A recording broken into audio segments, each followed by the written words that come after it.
तो दोस्तों आज हम करेंगे द साइलेंट पेशेंट चैप्टर 2 का पार्ट 2। गैब्रियल की हत्या के बाद बहुत सी थ्योरीज मीडिया में प्रिंट हुई और मॉर्निंग शोज में रेडियो पर चली। अलिसिया के काम को सही ठहराने और उसकी निंदा करने के लिए विशेषज्ञों को बुलाया गया। वो पक्का किसी डोमेस्टिक वायलेंस का शिकार होगी जिसे बहुत तंग किया गया होगा उसके फटने से पहले। किसी ने कहा कि उसके सेक्स गेम में गड़बड़ होगी, शायद इसीलिए उसका पति बंधा हुआ पाया गया। किसी ने कहा कि अलिसिया को अपने पति से कोई ईर्ष्या होगी या शायद कोई और महिला। लेकिन जब उसके भाई से पूछा गया ट्रायल के दौरान तो उसने बताया कि गैब्रियल बहुत समर्पित व्यक्ति था। वो अपनी पत्नी से बहुत प्यार करता था। लेकिन पैसे का क्या? अलिसिया को गैब्रियल की हत्या करने से बहुत कुछ हासिल नहीं हो सकता था, क्योंकि ये वही पैसा था जो अलिसिया को अपने पिता से विरासत में मिला था। और ऐसा ही चलता रहा, लेकिन कोई जवाब नहीं मिला, ना ही अलिसिया के इरादे के बारे में और ना ही अलिसिया की चुप्पी के बारे में। केवल सवाल, अलिसिया ने बोलना क्यों बंद कर दिया? इसका क्या मतलब था? क्या वो कुछ छुपा रही थी? क्या वो किसी को बचा रही थी? अगर हाँ तो क्यों? केवल सवाल। बचाव पक्ष के पास जिम्मेदारी की दलील डालने के अलावा और कोई रास्ता नहीं था। अलिसिया को मेंटल हेल्थ की प्रॉब्लम काफी लंबे समय से थी। ऐसा भी कहा गया कि अलिसिया को यह प्रॉब्लम बचपन से थी, लेकिन जज ने इन सब बातों को अफवाह कहकर खारिज कर दिया। लेकिन अंत में जज ने खुद को इंपीरियल कॉलेज के फोरेंसिक साइकेट्री के एक प्रोफेसर लजारस डर्मेटिस की बातों में खुद को आने दिया। डर्मेटिस ने आर्ग्यू किया कि अलिसिया का कुछ ना बोलना एक साइकोलॉजिकल संकेत का सबूत है और उसे इसी के अकॉर्डिंग ही सजा दी जानी चाहिए। डर्मेटिस ने कहा कि अलिसिया पागल थी और इस समय यही एक एक्सप्लेनेशन सेंस बनाती थी।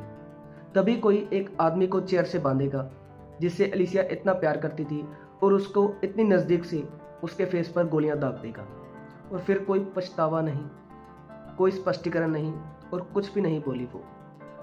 अलिसिया पक्का पागल थी। एंड में जज एल्वेस्ट्रोन ने इस कम जिम्मेवारी वाली दलील को स्वीकार किया और उसी प्रोफेसर के अंडर अलिसिया को द ग्रुप में भर्ती करवाया गया, जिसकी दलील ने जज पर काफ़ी प्रभाव डाला था।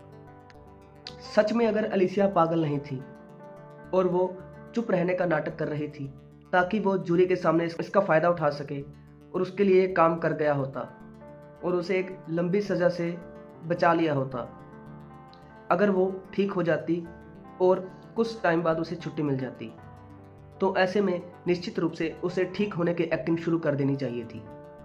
पहले थोड़ा कुछ बोलना, फिर कुछ और फिर अपना अपराध कबूल कर लेना। लेकिन ऐसा कुछ नहीं हुआ। हफ्ते बीतते गए, महीने बीतते गए और फिर साल, लेकिन अलिसिया कुछ नहीं बोली, केवल और केवल साइलेंस। निराश हुई मीडिया ने भी इस केस से अपना मुंह मोड़ लिया था। अब अलिसिया का नाम उन मर्डर में आने लग गया था जिनका फेस तो लोग पहचानते हैं, लेकिन उसके नाम को कोई नहीं जानता।